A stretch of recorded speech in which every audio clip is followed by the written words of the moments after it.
Hello everyone, my name is Carlos Alprisi. I'm doing my project for Sonny Davis for U.S. history to 1876, and my project is a PowerPoint over the election of 1860 and how it was a major contribution to the Civil War.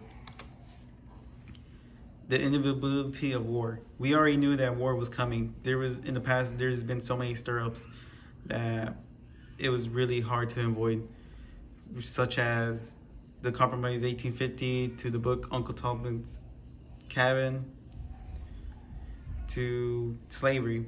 But the 1860 really seemed to be the one major contribution to start things off.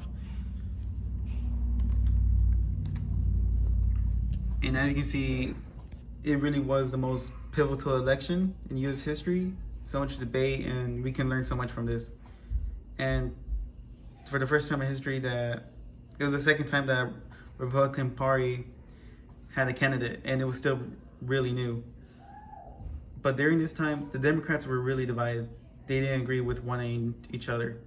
Slavery, secession, and state rights were the main topic.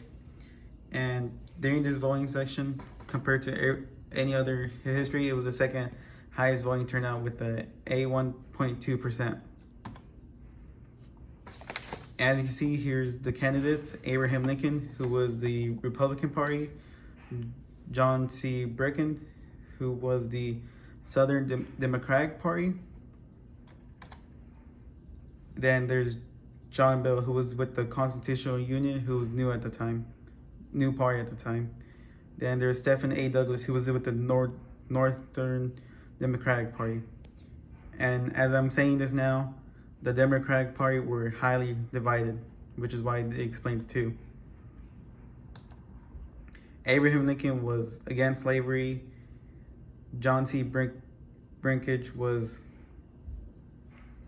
with it, which explains why the North and South Democratic are divided, because Stephen A. Douglas they didn't want the slavery, while John Bell was for it. As you can see here, you can see the numbers of the voting during the time. And as you can see, Stephen A. Douglas has a good portion of the popularity vote compared to Abraham Lincoln, but he still had the least amount of electoral vote, while Abraham Lincoln has the most electoral votes.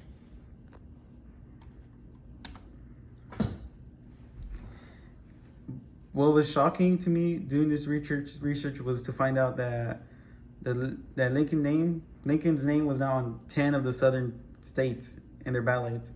So I felt like if his name was on the states, he will have support. And he still managed to win with less than 40% of the popularity vote.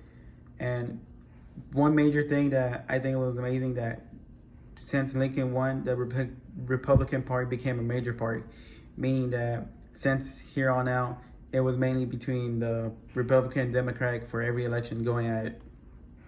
But however, the tensions grew worse and worse.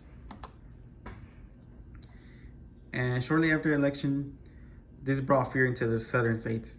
They realized that they could lose their slaves and their state rights, and they believed that it was their state rights to keep the slaves, and that it was unconstitutional. They also felt like it was wrong that Lincoln still won without a single support from the South.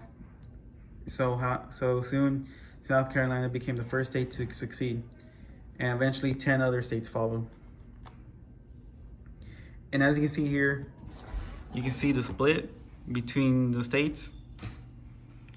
Red are the Confederate, blue is the Union, and the mix of the two colors are the border states.